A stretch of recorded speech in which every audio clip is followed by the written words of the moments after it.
military compound, and into the intercom handset said calmly, "Tell Michael Carter to come back and handle the divorce." The line went silent for a full 10 seconds. Then Michael's furious voice burst through. "Anna, are you crazy?" "I'm perfectly clear-headed," I replied. I glanced at the calendar on the wall, March 15th, 1975. "If you don't come back within 3 days, I'll take care of it without you." I hung up. Old Mr. Wilson at the desk stared wide-eyed, nearly spraying his tea. "Anna, you—" "Sorry to trouble you, Uncle Wilson," I said with a nod, turning to head home. His hurried footsteps followed. "Anna, wait, what's going on?" "Michael's on the front line carrying out a mission." I didn't look back. A mission? Which front line, and with which nurse? By the time Mr. Wilson froze, I had already pushed open my door. In the courtyard, my mother-in-law, Mrs. Carter, was washing clothes, and my sister-in-law, Lisa Carter, was knitting on the threshold. They both looked up at the noise. "Mom? Lisa?" I looked at them, a tangle of feelings tightening in my chest. In my last life, I died in this very yard. Mrs. Carter frowned.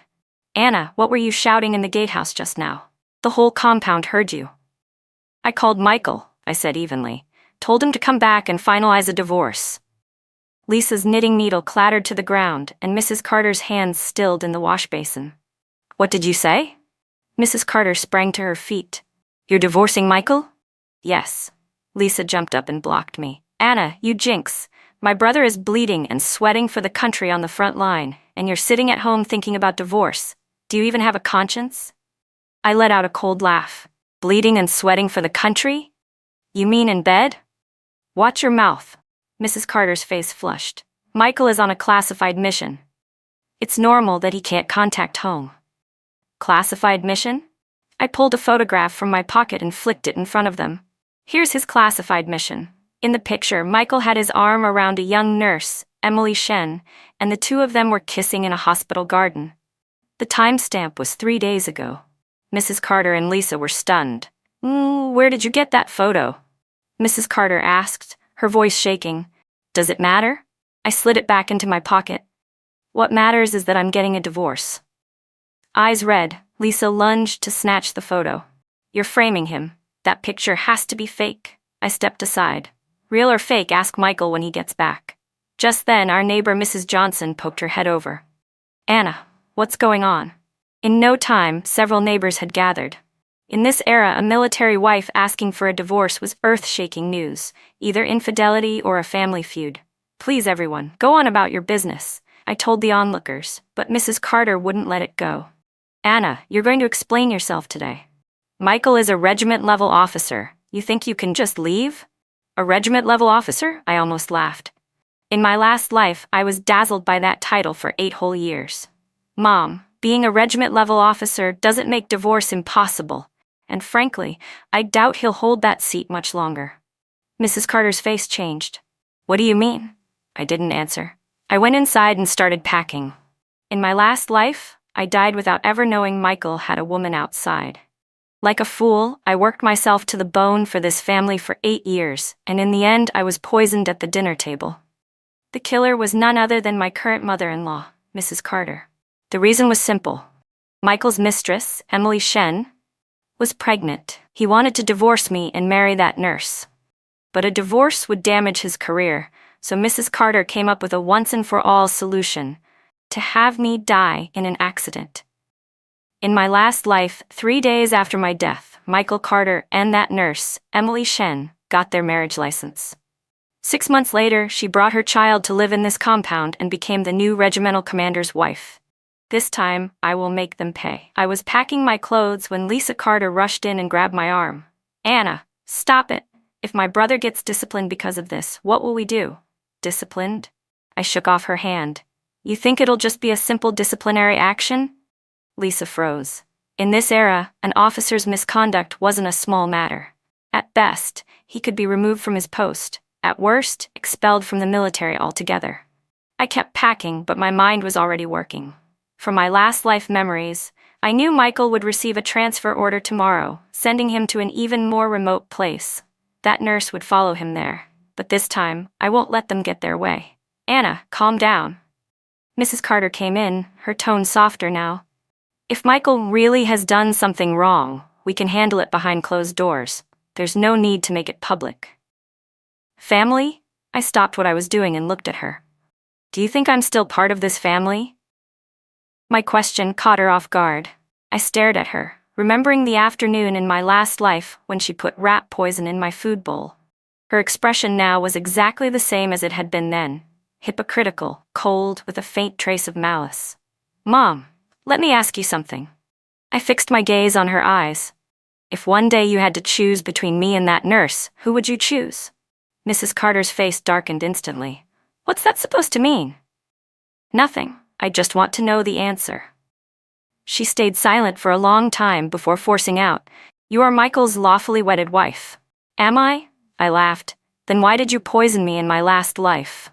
The moment those words left my mouth, the air in the room froze. Mrs. Carter and Lisa stared at me like they were seeing a ghost. What nonsense are you talking about? Mrs. Carter's voice trembled. I didn't explain what I meant by last life. Instead, I continued, 3 days from now, Michael will get a transfer order. You've already prepared to let that nurse move in, haven't you? Mrs. Carter's face turned deathly pale. From her expression, I knew I was right. In my last life, I had been a complete fool, knowing nothing and still cheerfully helping my mother-in-law with the housework. Until the moment I died, I thought maybe I'd just eaten something bad by mistake. This time, I'll make them all pay. Mom, if you won't speak, I'll take your silence as agreement. I stuffed the last piece of clothing into my bag. If Michael doesn't come back in 3 days, I'll go to his unit to find him. When that happens, it won't just be his career at risk, your pension will be gone too. Mrs. Carter finally lost her composure. Anna, what exactly do you want? It's simple. Divorce. Split the property. We go our separate ways. I slung my bag over my shoulder. I don't want anything from this family, but I want Michael Carter's reputation ruined. You're insane, Lisa jumped up. If my brother goes down, our whole family will be finished. What does that have to do with me? I looked at her coldly. Have you ever thought about how much dowry I brought into this family when I married Michael? Lisa froze. She had never considered it. In 1967, when I married Michael Carter, it was during the hard years. My parents had given everything they had. When I married Michael Carter, my parents had prepared 40 pounds of white flour, 20 pounds of pork, a sewing machine, 2 quilts, and $200 in cash for my dowry. In those days, that was nearly the entire savings of a middle-class family. Over the past 8 years, I had worked like a mule in this household, yet Mrs. Carter and Lisa Carter had never once treated me as one of their own. Your dowry was used up long ago, Mrs. Carter said stiffly. Used up? I gave a cold laugh. That sewing machine, whose room is it in right now? Those 2 quilts, who's sleeping under them? And that $200? Wasn't it spent on buying Lisa a bicycle? Lisa's face flushed crimson. And another thing, I continued, for the past 8 years, I've handed over my entire salary, not keeping a single cent for myself. Now that I'm asking for a divorce, shouldn't we settle accounts? Mrs. Carter began to panic. Anna, you can't do this. If you blow this up, it won't be good for anyone. It'll be good for me. I walked to the door, looked back at them and added, at least I'll be alive. The moment I said that, I saw Mrs. Carter's face darken even more. She was surely wondering how I knew she planned to harm me. I didn't explain and simply walked out. The neighbors gathered in the courtyard still hadn't dispersed. When they saw me come out, their eyes followed me with curiosity and suspicion. Anna, where are you going? Mrs. Johnson asked with concern. Going back to my parents' place for a few days, I said. I'll wait until Michael comes back before deciding. Oh, couples fight all the time. There's no need to. I'm not making a scene, I cut her off. I'm serious.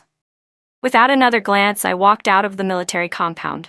My parents' home was in the county seat, a 2-hour bus ride away. I carried only a simple bag, but my mood was lighter than it had been at any point in my last life. It felt good to be alive again with a second chance. Before boarding, I stopped at the supply store and bought a few things, candies, pastries, and a bottle of good liquor. They weren't for my parents, but for my second brother who worked as an accountant. This time, I would need his help. On the bus, I thought carefully about the details from my last life.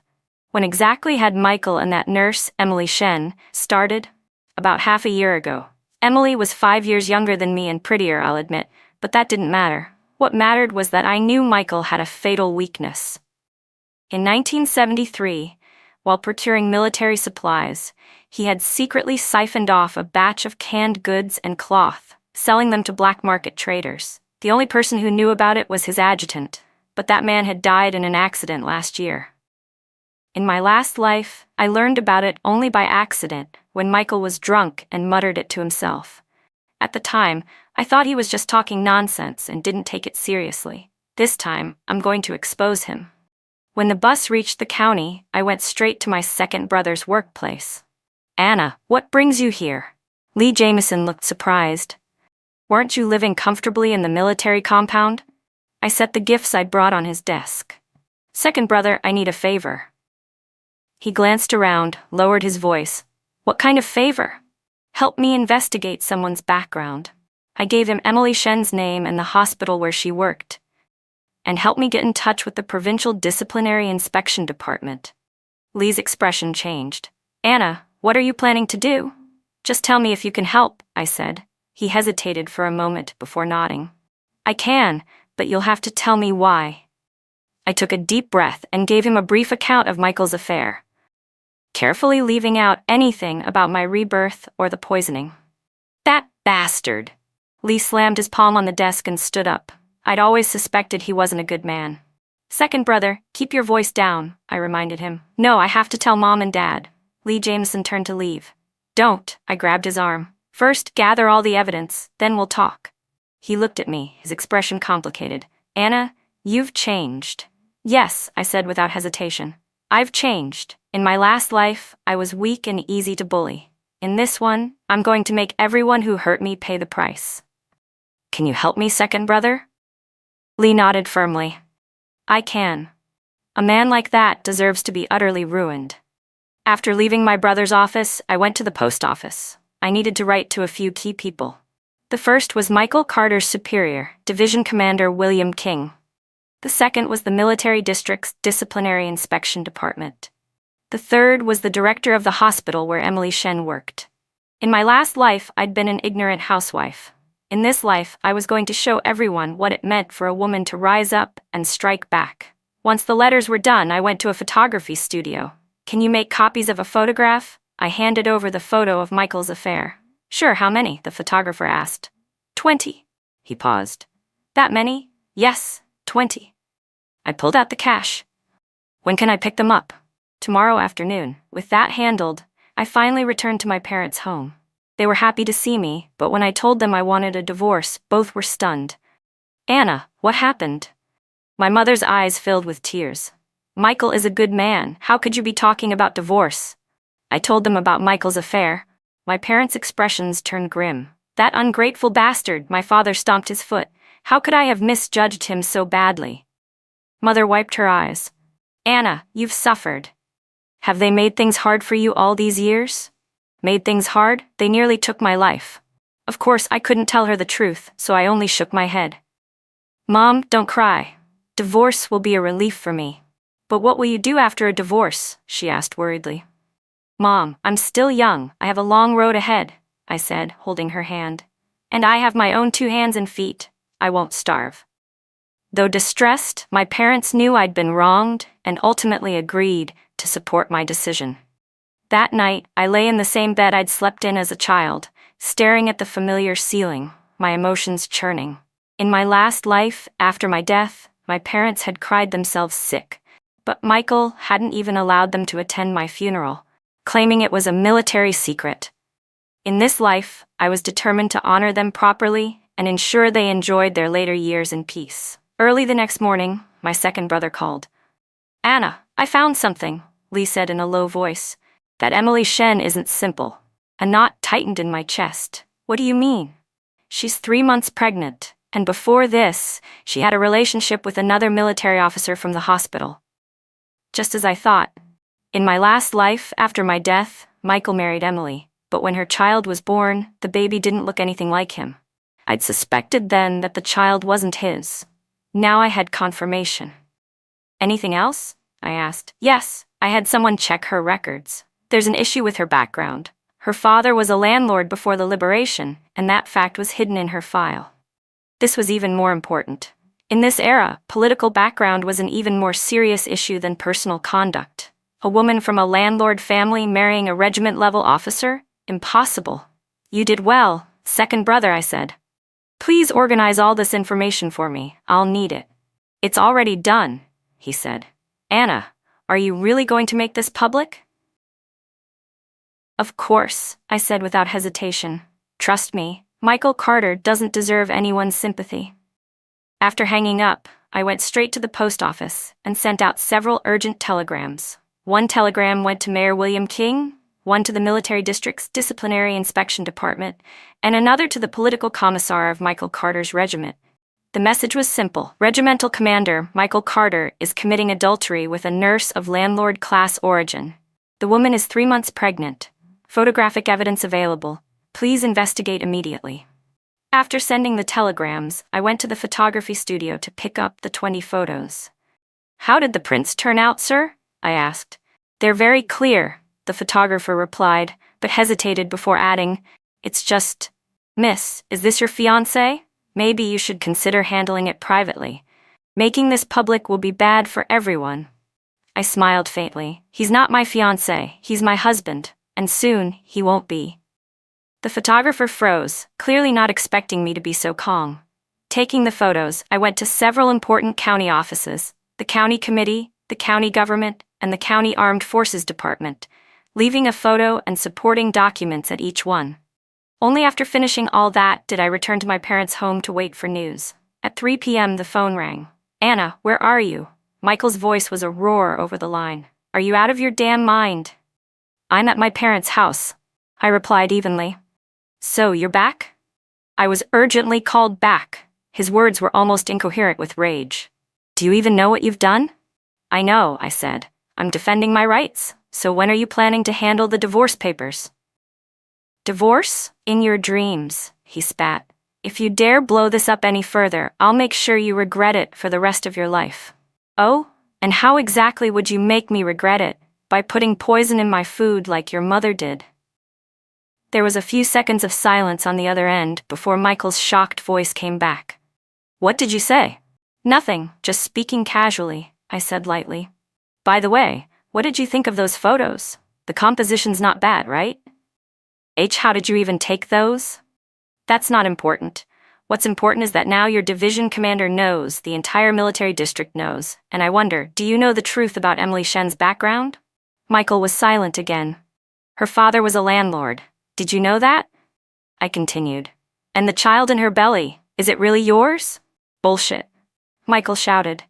Emily, she what? You have no idea who she's been with before, do you? I cut him off. Michael Carter, you've been used as someone's pawn and you don't even know it. That struck home. He was silent for a long time before forcing out, What do you want? It's simple. Divorce. Split the property, I repeated. And I want you to admit all your wrongdoings, including the 1973 incident when you stole and sold military supplies. How do you know about that? His voice trembled with fear. I know a lot more than you think, I said with a cold laugh. Michael, right now you need me, not the other way around. What exactly do you want? Tomorrow morning, 10 o'clock. Civil Affairs Bureau, I said, my tone hard. Remember, this is your only chance. And with that, I hung up. My father, sitting nearby, had heard the entire exchange. Anna, isn't this a bit too ruthless? He asked with concern. Dad, you don't know what they've done to me, I said, holding his hand. Trust me, this is the right thing to do. He looked into my eyes for a long moment, then finally nodded. All right, Dad supports you. That night, I received 2 more calls. The first was from my second brother, saying the county was in an uproar. Michael's scandal was spreading like wildfire, and everyone was talking about it. The second was from the military district's disciplinary inspection department, informing me that they were sending people down to investigate. The third call surprised me. It was from Mrs. Carter. Anna, come back, she sobbed over the phone. Let's sit down and talk this through. There's nothing to talk about, I said coldly.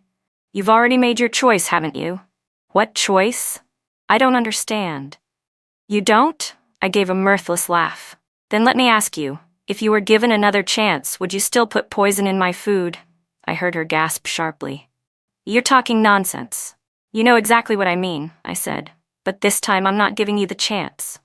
And I hung up. The phone rang constantly that night. Calls from people in the military district wanting to know the situation, from Michael's comrades urging me to reconcile, and from unknown voices threatening me. I ignored them all. The grudges of my last life had to be settled in this one. The next morning, I got up early and dressed with care. Today was a special day. The first time since my rebirth that I was taking full control of my own fate. At 8:30 sharp, I arrived at the entrance of the Civil Affairs Bureau. Michael was already there, his face dark and menacing. Anna, we need to talk, he said, his voice tight with suppressed anger. There's nothing to talk about. I glanced at my watch. You have an hour and a half left. Have you made up your mind? Do you really have to push things this far? Michael ground out through clenched teeth. Don't you know this won't do you any good either? No good for me? I smiled faintly. At least I'll still be alive. He froze for a moment. What do you mean by that? I didn't answer. Instead, I pulled a document from my bag. This is the property division agreement. Take a look. Michael took it, his expression growing darker the further he read. You're insane. The house, the savings, even half my stipend. You want it all? Isn't that fair? I countered. We've been married for 8 years. Isn't all of this marital property? But you haven't contributed a cent. I haven't. I let out a cold laugh. Where did my salary go for the past 8 years? And my dowry, where did that end up? Michael's expression tightened. And another thing, I added. I want 500 yuan as compensation for emotional damages. 500, that's robbery. His eyes widened. Robbery? I pulled out the incriminating photo. Michael, how much do you think this is worth? The moment he saw it, his face drained of color. Just then, the Civil Affairs Bureau staff arrived and called us in to process the paperwork. Are you sure you want a divorce? One of them asked. You can still think it over. Don't be impulsive. This isn't impulsive, I said calmly. It's a well-considered decision.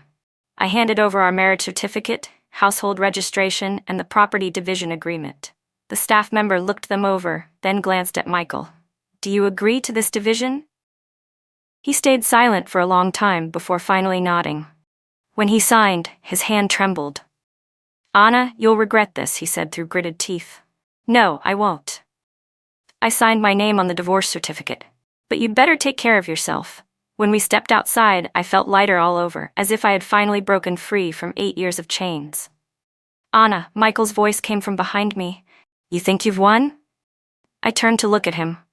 Isn't that the case? You'll see, he said with a vicious glare. Without me, you're nothing. Is that so? I took another document from my bag. Then take a look at this. Michael took it and his face changed instantly. It was a job transfer order. That's right, I said evenly. Head of the finance department at the provincial textile factory. Monthly salary, 85 yuan, plus housing allocation. Michael stared at me, dumbfounded. When did this happen? Yesterday afternoon, I replied, slipping the document back into my bag. Michael, did you really think you're the only one with connections? My second brother has been working in the county for years. Those ties aren't for nothing. The truth was, this job had indeed come through my second brother. His network in the county was extensive, and the moment he learned I was divorcing, he helped me secure the position. And another thing, I went on, do you really think your troubles are over? What do you mean? The military district's disciplinary team will be here this afternoon. I glanced at my watch. How are you planning to explain the 1973 sale of military supplies? Michael's face turned ghostly pale. How do you know about that? I also know that Emily Shen ran away last night, I said with a cold smile. She left with another man. Did you know that? This was something my second brother had told me earlier that morning. Emily must have sensed danger. She packed her things last night and disappeared, taking with her another officer from the hospital, the real father of her child. Michael stood there, stunned. Impossible. Emily, she wouldn't what? Wouldn't lie to you? Wouldn't use you? I shook my head. Michael, you're far more naive than I thought. Just then, a military vehicle pulled up in front of the Civil Affairs Bureau. Two men in uniform got out and walked straight toward Michael. "Comrade Michael Carter, please come with us." He looked from them to me, despair filling his eyes. "Anna, this was all you're doing, wasn't it?" "This was your choice," I said, turning away. "It's called getting what you deserve." Even as I walked off, I could still hear him shouting behind me, "Anna, you'll regret this." Would I regret it? No, I would only feel grateful for being reborn, grateful that I could finally control my own fate. After the divorce was finalized, I went straight back to my parents' house. When they saw the divorce certificate in my hand, they were pained but also visibly relieved. "What are your plans now, Anna?" my mother asked. "I'll head to the provincial capital for work, then see how things go." I showed them the job transfer document. Second brother helped me get it. "The pay is good." My father looked over the papers and nodded approvingly. "Head of finance, that's a good position." "Dad, Mom, before I leave, I want to fix up the house." I pulled out the money I'd received from the property division. "This should be enough to repair the roof and buy some furniture." "This is your money. We can't take it," they protested immediately. "I have a job now. I don't need to hold back," I insisted, pressing the money into their hands. "Besides, I can't leave you living in a run-down house." We were still talking when my second brother, Lee Jameson, came rushing in. "Anna, big news." "What happened?" I asked. "Michael's been arrested," he said, panting. "The disciplinary inspection team from the military district found a pile of evidence. Aside from the military supply smuggling, there's also bribery." My heart jolted. I'd known about the smuggling, but bribery? How much? "Over 1,000 yuan, Lee said in a low voice. "And they also uncovered that he'd been involved with several women, not just Emily Shen." That last part caught me off guard. In my last life, I died too early to know Michael had so many skeletons in his closet. "What's his situation now?" I asked. "He's been handed over to the military court," Lee said excitedly. "With charges like this, he's looking at least 10 years. 10 years, I murmured. "Then that means I'll never have to worry about Michael Carter making a comeback," I said with a faint, cold smile. "There's more," Lee Jameson continued. "His family's in chaos too. Mrs. Carter and Lisa have been kicked out of the military compound. Now they're running around borrowing money, trying to get Michael out." I sneered. In my last life, they'd never shown that kind of concern for me. "Anything else, second brother?" "Yes, Emily Shen's been caught," he said excitedly. "The man she ran off with was also a military officer. Now they're both locked up." It seemed the fallout from this incident was even bigger than I'd imagined. "Oh, right, Anna," Lee suddenly remembered. "There's something strange." "What is it?" "During the investigation, the military district people found something suspicious. Rat poison in Mrs. Carter's room." My heart gave a sharp jolt. "They already found it? Rat poison? So what?" "If there are rats in the house, buying poison isn't unusual," I said, trying to keep my voice steady. "The problem," Lee said, lowering his voice, "is that she bought way too much, and according to the investigation, their house doesn't have a rat problem at all." "Then, why buy it? That's the strange part." He shook his head. "But right now, Michael's case is the bigger issue, so they're not focusing on that for the moment." I exhaled slowly in relief. It seemed in this life, Mrs. Carter hadn't had the chance to carry out her plan before my actions disrupted everything. "Second brother, thank you for investigating all this for me." "No need to thank me," Lee said, patting my shoulder. "Anna, this time you did the right thing. A man like Michael deserves to be utterly ruined." That night, we got several more phone calls. The first was from someone in the military district, wanting to clarify certain details about Michael. I answered honestly, including his daily habits, who he associated with, and so on. The second call was from Lisa. "Anna, this is all your fault," she shouted through tears. "If something happens to my brother, I'll never forgive you." "Lisa, what happened to your brother was his own doing. What does that have to do with me?" I replied calmly. "If you hadn't reported him, how could he have been arrested? If he hadn't done those things, would my report have mattered?" I shot back. "Your whole family still refuses to face reality." "You vicious woman," Lisa cursed. "You'll get your retribution." "Retribution?" I laughed. "Lisa, do you know why your mother bought rat poison?" The line suddenly went silent. "What do you mean?" Her voice trembled. "Nothing, just a reminder. Some things are better left unexamined. I hung up before she could respond.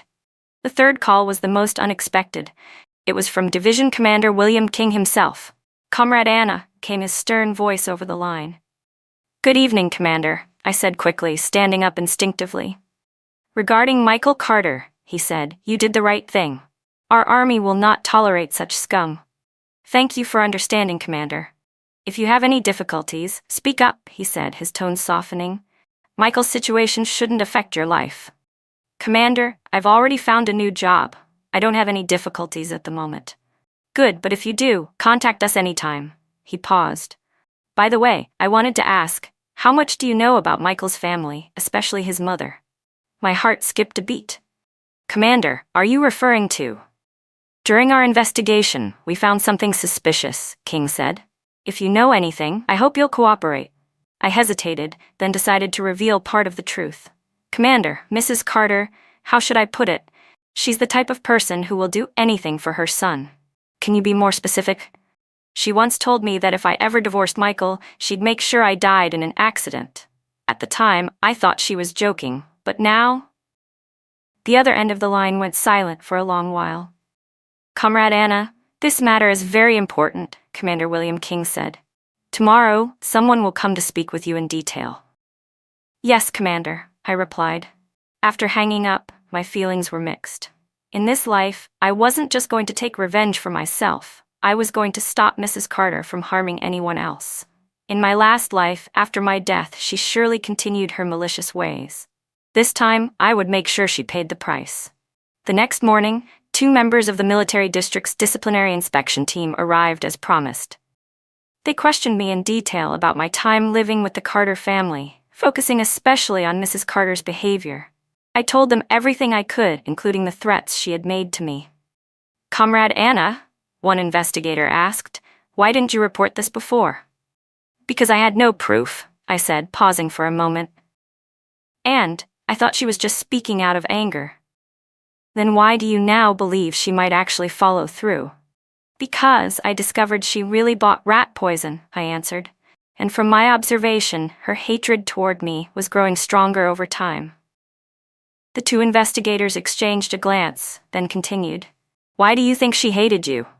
"Because Michael Carter wanted to divorce me, and that would affect his career," I replied truthfully. "She put all the blame on me." When the questioning was over, one investigator said, "Comrade Anna, if our investigation confirms this, you may have narrowly avoided a disaster." "Yes," I agreed quietly. "In my last life, that disaster was my death. In this life, it became my rebirth." That afternoon, I planned to go to the provincial capital to see my new workplace. Before I left, my mother pulled me aside. "Anna, we're worried about you going there alone." "Mom, I'm not a child anymore," I reassured her.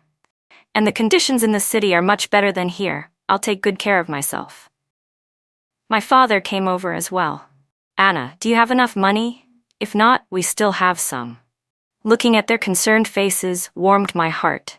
In my last life, they had cried themselves to exhaustion over my death. In this one, I was determined to cherish them and give them peace in their old age. "Dad, Mom, I have enough.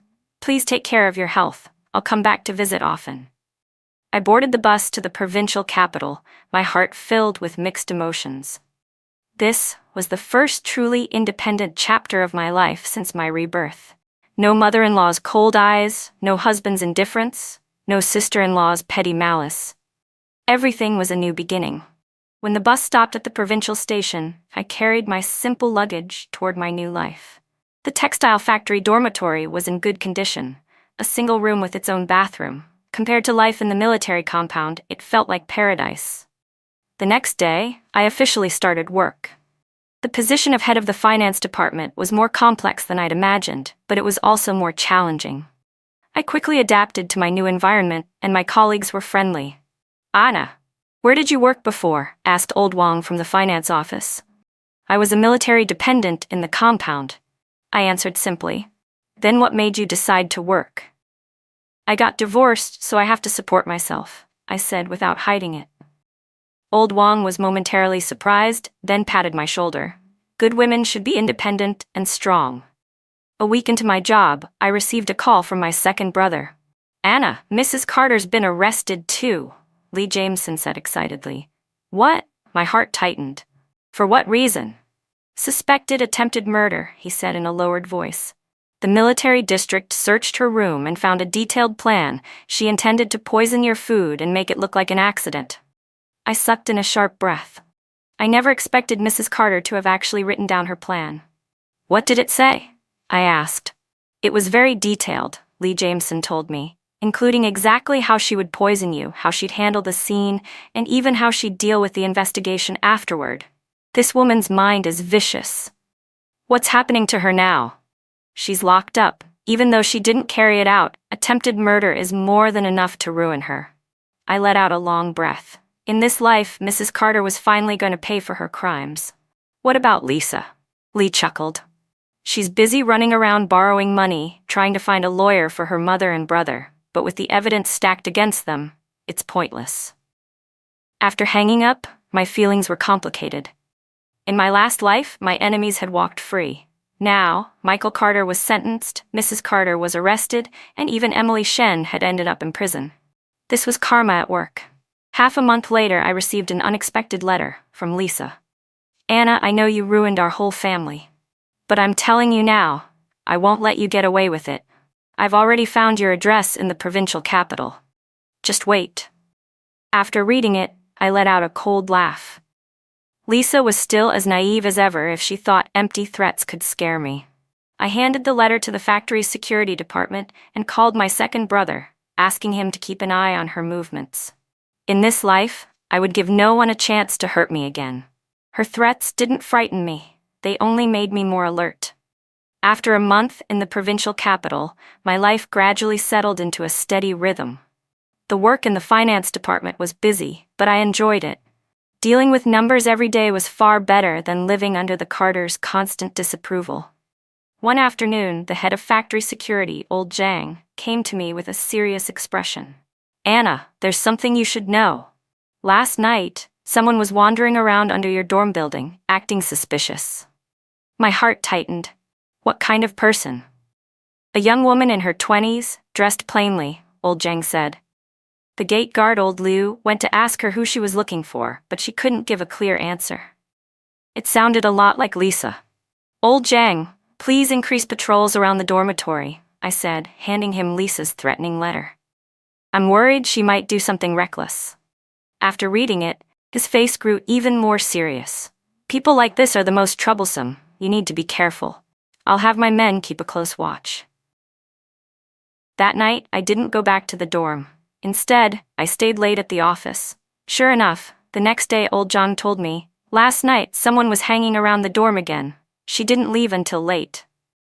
Anna, you can't just keep avoiding this, he advised. Why don't we call the police? Let's wait and see what she does, I said. If she actually commits a crime, it won't be too late to report it. 2 days later, Lisa finally showed herself. That afternoon, I was eating lunch in the cafeteria when a familiar figure appeared at the door. She clearly hadn't slept well in days, dark circles under her eyes, hair a mess. When she spotted me, her eyes burned with hatred. I pretended not to see her and kept eating. Lisa walked straight over and sat across from me. Anna, we need to talk, she rasped. What's there to talk about? I lifted my head to look at her. Lisa, barging into the factory like this is against the law. Illegal? Lisa Carter gave a cold laugh. You've destroyed my whole family, and you want to talk to me about what's illegal? People in the cafeteria were starting to look our way. I didn't want to make a scene, so I set down my chopsticks. Let's talk outside. We walked to a quiet corner of the factory grounds. Suddenly, Lisa dropped to her knees. Anna, I'm begging you, please let my mother go, she said, tears streaming down her face. She's over 60. She can't survive prison. I looked at her kneeling there, my emotions tangled. In my last life, if it hadn't been for her mother's plan to kill me, we never would have reached this point. Lisa, you know exactly what your mother did, I said. She planned to murder me. That's a fact. But she didn't do it, Lisa sobbed. It was just a written plan. She never actually went through with it. She didn't go through with it because I found out in time, I replied coldly. What if I hadn't? Lisa was at a loss for words. And do you think your mother only wanted to harm me? I continued. With her nature, there would be other victims in the future. No, there wouldn't. I promise she won't ever do it again, Lisa said desperately. You promise? I shook my head. Some things can't be fixed with promises. Seeing I wouldn't budge, Lisa's expression suddenly changed. She stood up, her eyes turning vicious. Anna, do you really have to push things this far? You think I can't find a way to deal with you? Oh? I tilted my head. And how exactly would you deal with me?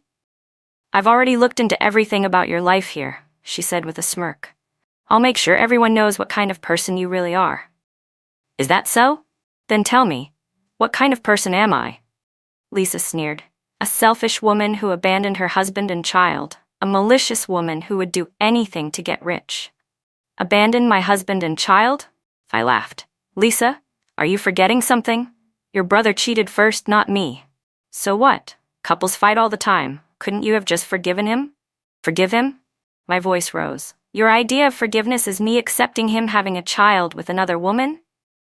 Lisa's face faltered under my words. And you call me malicious?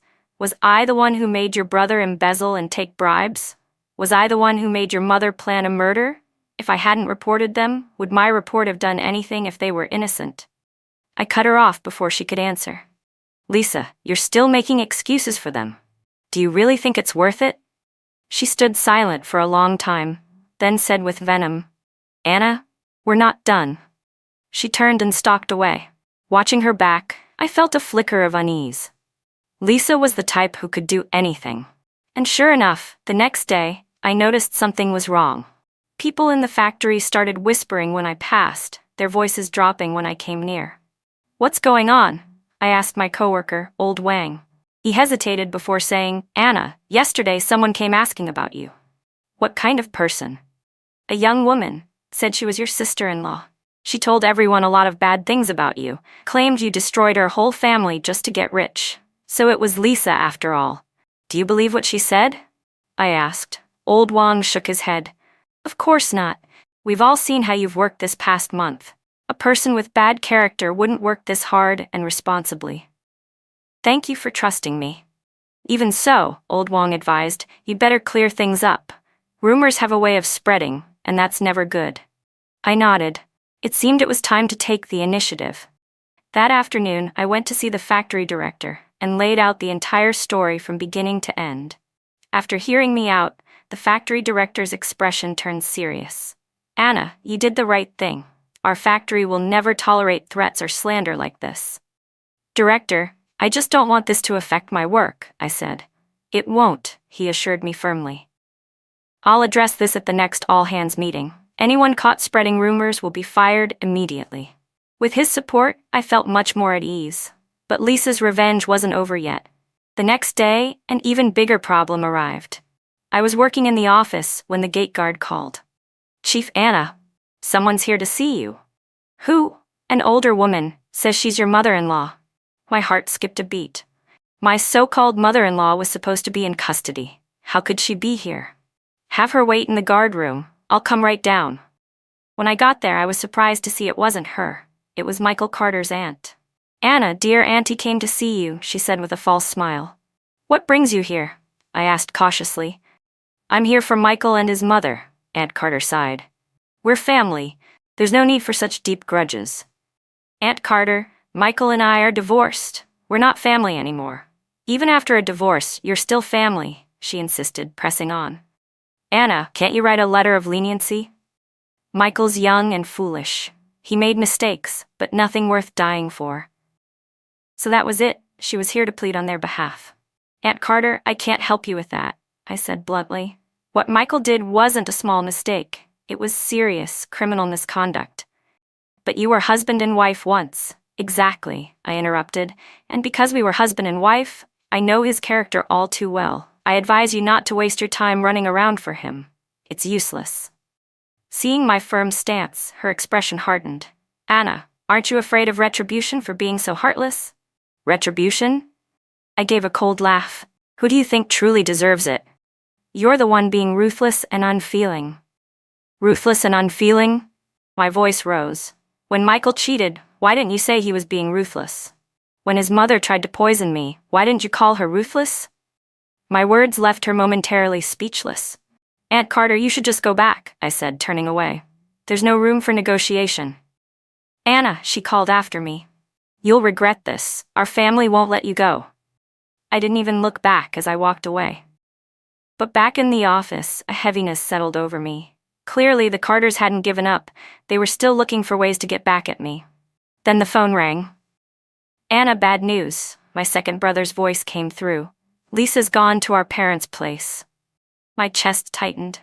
Why? She's been going around the village spreading rumors, saying you're cold-blooded and cruel, that you destroyed their whole family.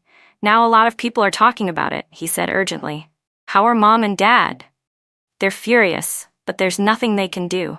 You know how it is in the countryside. Rumors spread fast. I clenched my jaw. Lisa was trying to completely ruin my reputation.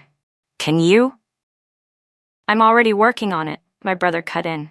But it's hard to clear something like this up. After hanging up, I sat in deep thought. This move of Lisa's was vicious. In this era, a woman's reputation meant everything. If mine was destroyed, it wouldn't just hurt my job, it would leave my parents unable to hold their heads up in the village. But I wasn't about to sit and wait to be destroyed. I thought back to some details from my previous life. Lisa might look harmless on the surface. In reality, she was deeply manipulative. Ever since she was young, she had been good at twisting the truth and shifting blame onto others. This time, I was determined to let her fully taste the consequences of her own actions. I picked up the phone and called the County Public Security Bureau.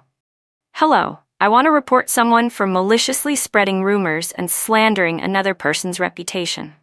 Over the next few days, I began collecting evidence. I contacted several reasonable elders in the village and asked them to help record exactly what Lisa was saying.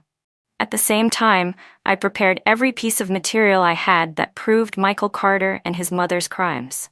A week later, county officers approached Lisa.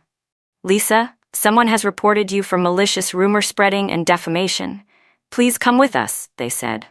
News of her being taken away quickly spread through the village. Those who had originally believed her began to reconsider the situation. Meanwhile, my second brother also used his connections in the county to clarify the truth. Michael Carter's corruption, bribery, and moral misconduct are all documented in official court verdicts, he told the villagers. His mother's murder plot is backed by solid evidence. Lisa is spreading lies now only because she can't accept reality. Faced with the facts, the rumors collapsed on their own. The villagers even began to pity me. This poor girl, having to deal with a family like that, they murmured. I responded calmly, and old Wang from the factory told me, now you can work in peace. People like her need to be taught a lesson. Indeed, with Lisa in detention, the rumors about me finally died out completely. My co-workers treated me even more kindly, and the workplace atmosphere became much more harmonious. But I knew this wasn't truly over. The Carter family wouldn't let things go so easily. They would find other ways to retaliate. Still, I wasn't afraid. In this life, I was the one holding the initiative. After Lisa was detained, I thought I could finally enjoy some peace. But a new problem came quickly. One morning, while I was reviewing financial reports, the head of the personnel department came to see me, looking serious. Anna, there's a situation we need to discuss. What situation? I asked. Someone has reported to the provincial authorities that there are problems with your resume, he said.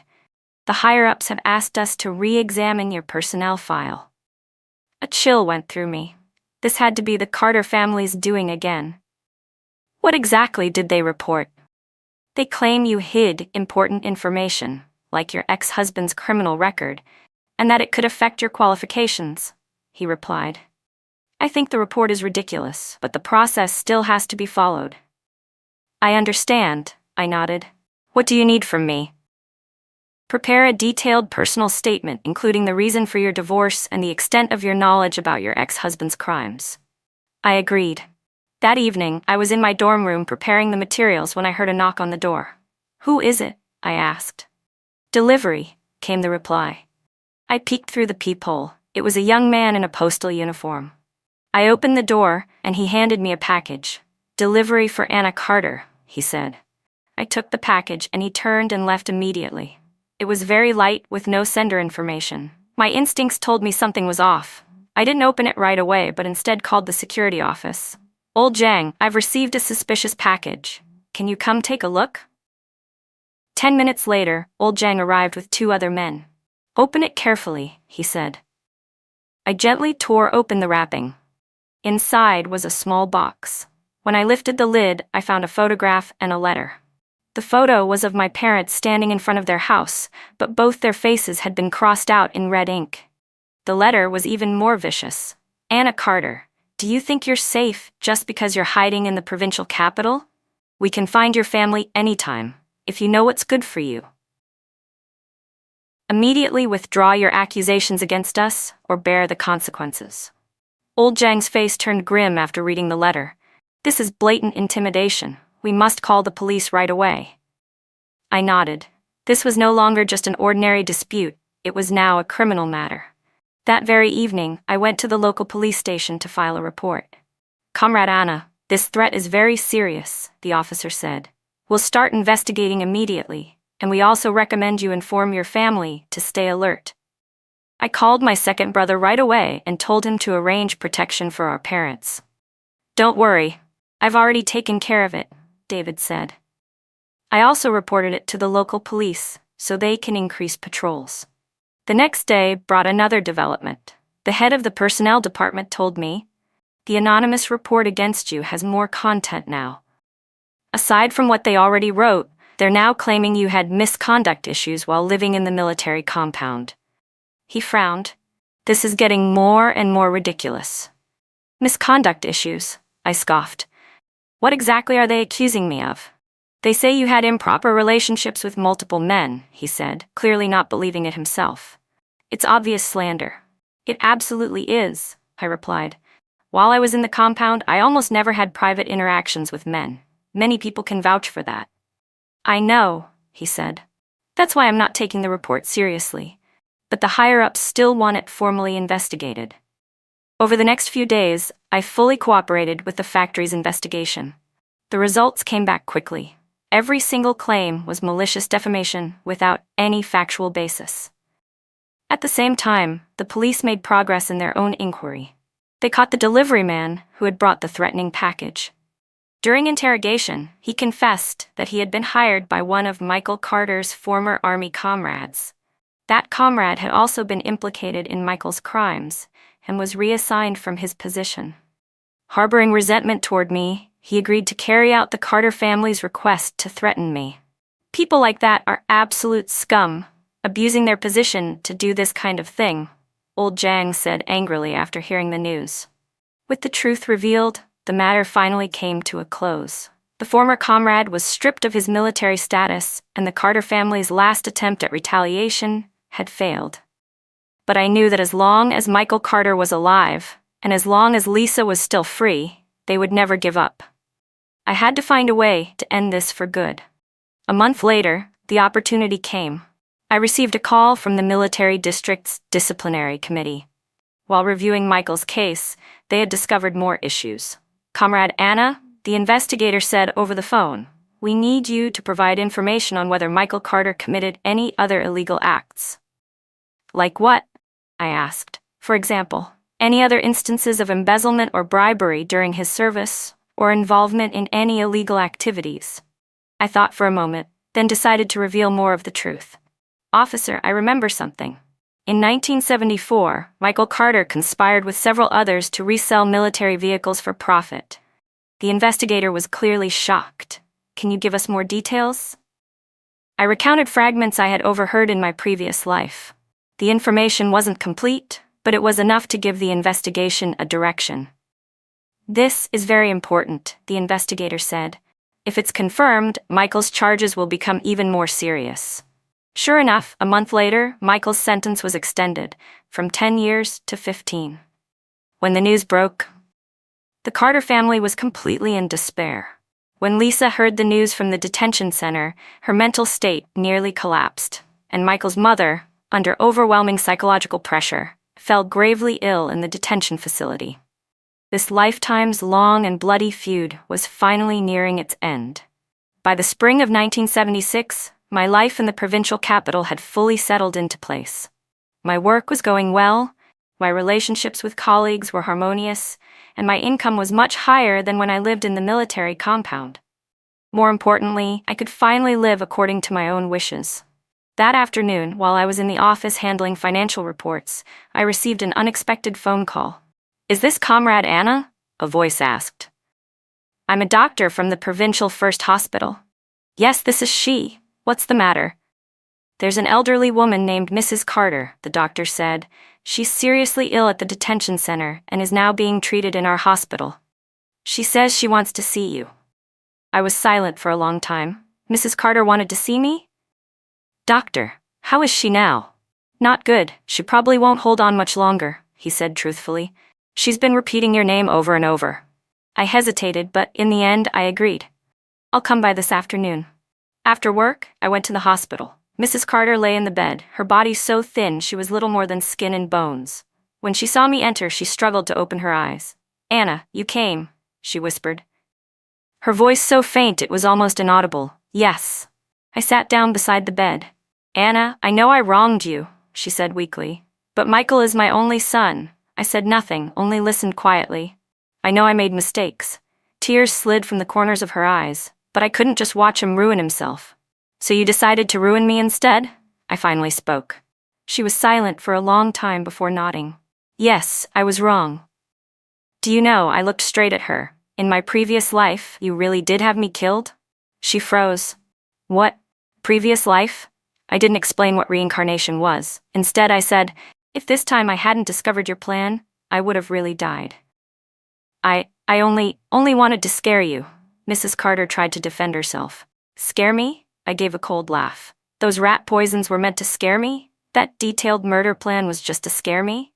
She fell completely silent. After a long while she said hoarsely, "Anna, please forgive Michael, he's still young." "I've already forgiven him," I said as I stood. "I'm just letting him take responsibility for his actions." "But 15 years, Mrs. Carter wept. "When he gets out, he'll be old." "That's still better than me being dead," I replied. "Mrs. Carter, your family has never seen me as a person. In your eyes, I was only a tool, something you could throw away at any moment." She wanted to argue but swallowed the words. "Mrs. Carter, let me ask you one last question," I said, meeting her gaze. "If you were given another chance, would you still try to harm me?" She looked at me with a complicated expression. After a long silence, she said, "For Michael, I would." I nodded. "Thank you for your honesty." I turned toward the door. "Anna," she called weakly from behind. "Will you forgive me?" I stopped but didn't look back. "I won't forgive you, but I also won't keep hating you." When I walked out of the ward, my heart was a mixture of emotions. Her so-called deathbed repentance didn't bring me any sense of relief. Until the end, she was still the same selfish old woman, willing to kill anyone for her son. A person like that was not worthy of forgiveness. A week later, Mrs. Carter passed away. Lisa came to see me, hoping I would help with the funeral arrangements. I refused. "Anna," Lisa cried, "no matter what, she was still your mother-in-law." "She isn't anymore," I said coldly. I calmly replied, "We cut all ties a long time ago." On the day Mrs. Carter was buried, I didn't attend the funeral, but I lit a stick of incense for her at home, not out of forgiveness, but for closure. The grudges of this lifetime were finally put to rest. Half a year later, I received an unexpected letter. It was from Michael, sent from prison. "Anna, I know I wronged you. Looking back now, I realize our marriage was a mistake from the very beginning. You married me in search of security. I married you so someone could take care of the household. Neither of us truly loved the other. Maybe our divorce was a relief for both of us. I will work hard to reform myself in prison and strive to get out early to start over as a better man. I hope you can live well and find the happiness that truly belongs to you." After reading the letter, I felt calm. Michael had finally understood some truths, even if it was a little too late. I didn't reply. The past was best left in the past. In 1977, I met an engineer named David Wong at the factory. He was 3 years older than me, sincere and dedicated to his work. We started as collaborators, gradually became friends, and eventually fell in love. In the autumn of 1978, we got married. The wedding was simple but warm. My parents traveled from our hometown to attend, their faces full of joy. "Anna, this time you've truly found the right person," my mother said, holding David's hand. David is a good man. You must build a good life together. Don't worry, Mom, I said, taking her hand. This time, I will definitely be happy. Married life was peaceful and full of joy. David never pried into my past, and I never took the initiative to bring it up. We had our own child, a lovely daughter. Whenever I looked at her innocent smile, I would think of the pain from my previous life. If it weren't for being reborn, I would never have had such happiness. In 1980, Michael was released early. I heard that after getting out, he found a job in a small county town and married an ordinary rural woman, living a quiet life.